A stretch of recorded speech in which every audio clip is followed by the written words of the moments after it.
So you can see in the Ethernet header there is a field called type field, right? Here the value of the type field specified is 806 and 806 is identifier of the ARP protocol.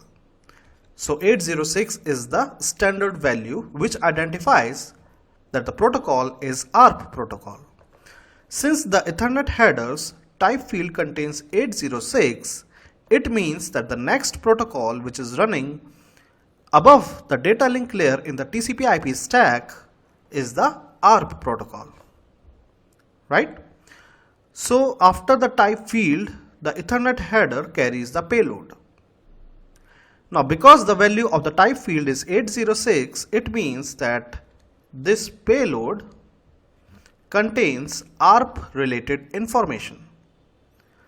Now as we know that ARP protocol comprises of two types of messages, the ARP broadcast request message and the ARP reply message. So in this info part, the ARP message could be ARP request message or ARP reply message. The value 806 only says that the payload contains ARP message.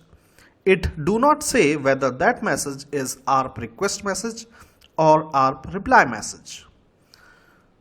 So to know whether the type of ARP message is ARP request message or ARP reply message, in this payload we inspect the first byte. So if the value of the first byte is 1, it means the payload represents the ARP request message, and if this value is 2, it means that the payload represents the ARP reply message. So in this case, the first byte is 1. It means that this is ARP broadcast request message. So the payload represents ARP broadcast request message. Now if you see the contents of the ARP broadcast request message, it has the source MAC address, that is the MAC address of the machine which generated ARP broadcast message. So in this case, the source MAC address is ME, that is this value, and the IP address of the source machine, that is 12.1.1.3. So it is the IP address of the interface out of which ARP broadcast message was launched by the source machine. So you can see that the ARP broadcast request message was emitted out of interface IFE, which has the IP address 12.1.1.3. Therefore source IP address will be 12.1.1.3 and the source MAC address will be the MAC address of that particular interface, right? And the destination MAC address in the ARP broadcast message is a question mark, because this is the value which the machine E is trying to find out. And the destination IP address is 12.1.1.2, that is this value for which the machine E is trying to find the MAC address, right? So these are the contents of ARP broadcast request message. Also, I would like to clarify one more thing.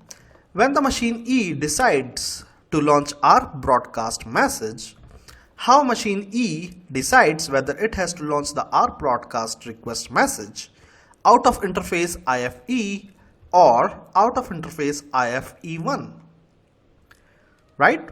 So for that, machine E checks that for which IP address it is trying to resolve the ARP. So in this case, it is trying to resolve the ARP for IP address 12.1.1.2. Now machine E will check that which local interface is configured with the IP address such that this IP address falls in the subnet of that particular interface.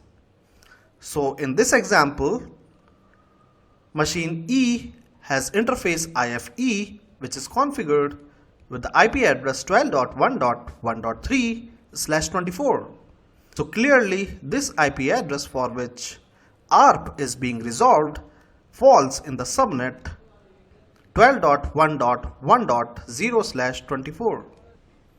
which is configured on interface IFE, and therefore machine E launches the ARP broadcast request out of interface IFE and not IFE1. So this is one important concept here, that how the machine decides out of which interface it has to launch the ARP broadcast request message.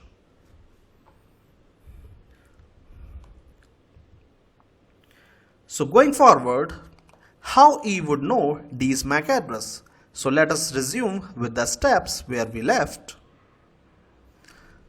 So in step 7, ARP request packet is received by all the interface connected to the wire. So machine E launched ARP broadcast request message, and this ARP broadcast request message will be received by all the machines which are connected to the wire. Right? So the data link layer of none of the machine which receives this ARP request packet discards the ARP request packet because destination MAC address is equal to the broadcast address. So when this condition happens, then data link layer of none of the receiving machines discards the packet. That is, data link layer accepts the packet. So all receiving machines now chops off the Ethernet header and hand over the next header in the packet, which is the ARP header, to the ARP protocol. So data link layer hands over the frame to the next layer in the TCP IP stack, which is the ARP protocol. ARP protocol running on top of data link layer sees the destination IP address in the ARP packet.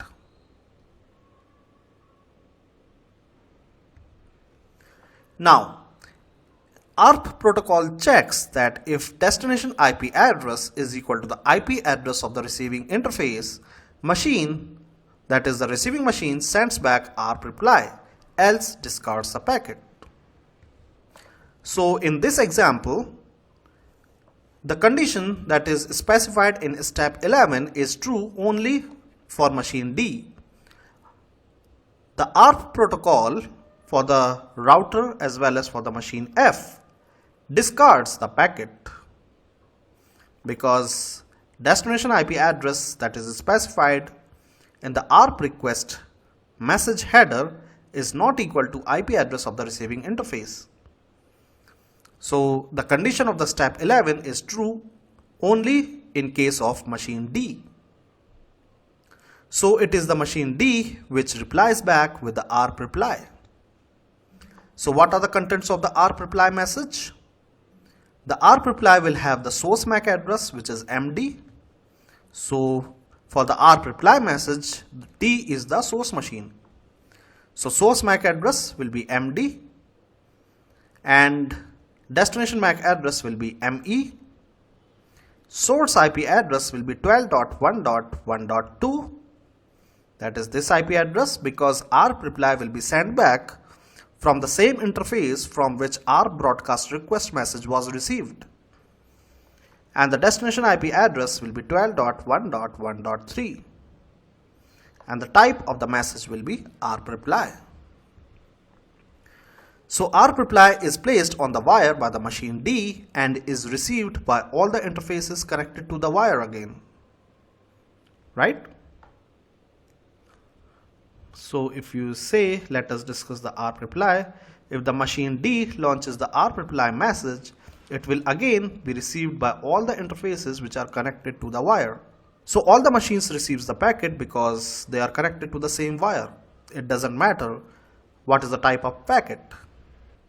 So all receiving machines discards the packet because destination MAC address in the Ethernet header of the packet is not equal to the receiving interface MAC address. Right? So remember here, all receiving machines means the machines which are connected to the wire except the machine E. ARP reply message is processed by E only because the destination MAC address in the Ethernet header is equal to ME. So when the machine E processes the ARP reply message, it will fill its ARP table with the information. This information is actually wrong. It will fill its ARP table with the IP address 12.1.1.2 and the MAC address is MD and the outgoing interface is IFE. So machine E will fill its ARP cache with this information. So machine E will note that to reach a neighbor 12.1.1.2, the MAC address of the neighbor is MD and the outgoing interface is IEF. Sorry, outgoing interface is IFE. Right?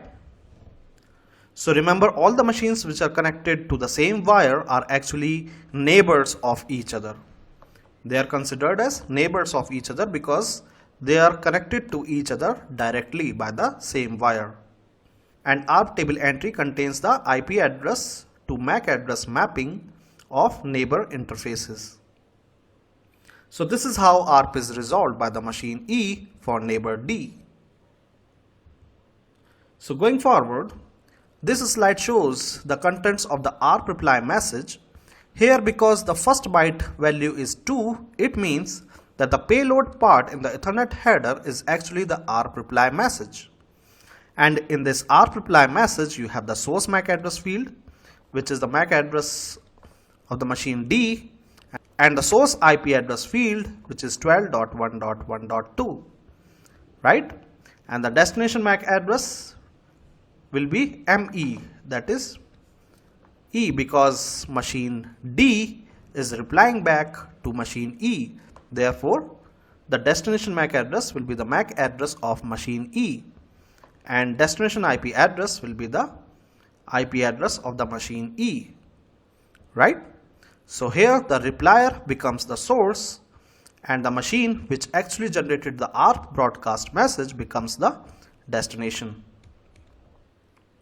So one thing to note here is that in the Ethernet header, in the ARP reply message, the source MAC field is the MAC address of the ARP replier, which is machine D, and the destination MAC address is the MAC address of the machine E, which was the generator of ARP broadcast message. That is our MAC address of the machine E. So that is the reason, because we have a destination MAC address as a MAC address of some specific machine. Therefore, ARP reply messages are unicast messages on data link layer, right? Unicast means they are directed towards a particular machine which is connected to the wire. So going forward, so in step 6, when E receives the ARP reply message, the machine E will update its ARP table with the following entry. So it will update its ARP table with the IP address 12.1.1.2, which is the IP address of the neighbor, with the MAC address of the neighbor, and the outgoing interface will be IFE, right? So remember that the ARP table is always updated using source MAC and source IP address fields in the ARP reply message. Not ARP request message, only ARP reply message.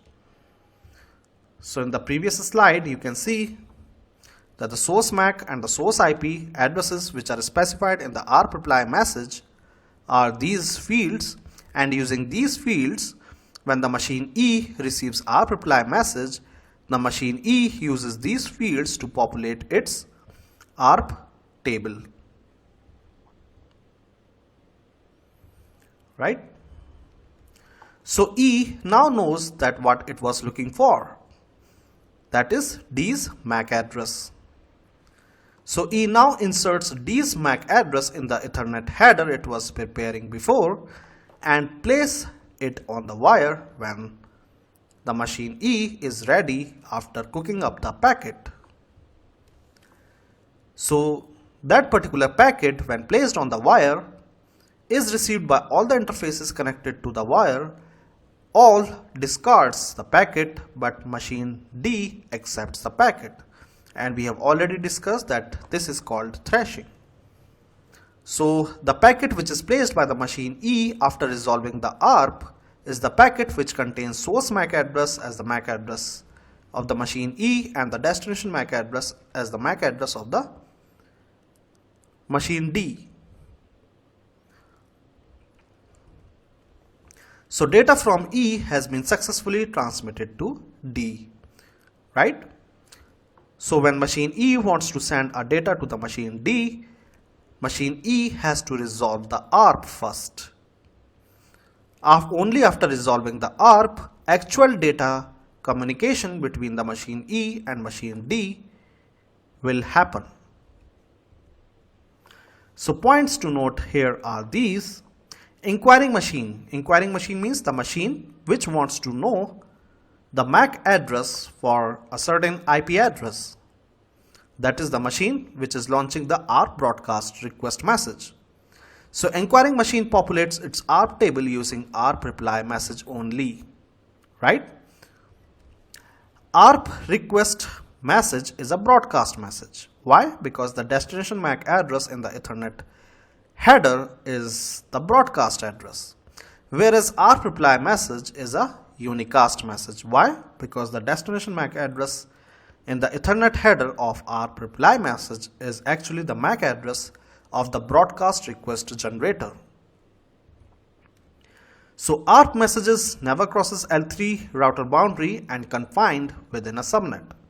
So that we have already discussed, that whatever be the type of message, whether it is a ARP broadcast message or ARP reply message, it will never cross the L3 router boundary. That is, that message has nothing to do on this side of the router. And ARP works on the layer 2 only. And number of ARP entries is equal to the number of devices connected to the wire, right? So in this case, machine E, if machine E wants to carry out communication with the machine D or machine F or the router itself, then the machine E will have to resolve the ARP for machine D, for machine F, as well as for the router also. So for this topology, the number of ARP entries which each machine is expected to have is 3, because every machine which is connected to this wire has 3 neighbors. So finally, you are advised to read more about the ARP online. You can just Google it and you can read more about the ARP protocol. And you should have at least one glance at the exact message formats. We have given a clear idea of how ARP works. So remembering exact message format is not required as long as you can explain the protocol functioning and main fields in the message, right? So don't try to mug up the message formats. Only the main fields which are required to explain the functioning of the protocol, it's more than enough that you remember only those fields, right? So it is not true only for ARP header, but for any protocol. For example, IP header has so many fields, but most of the time you need to remember only 3 or 4 fields in order to explain the functionality of the IP protocol.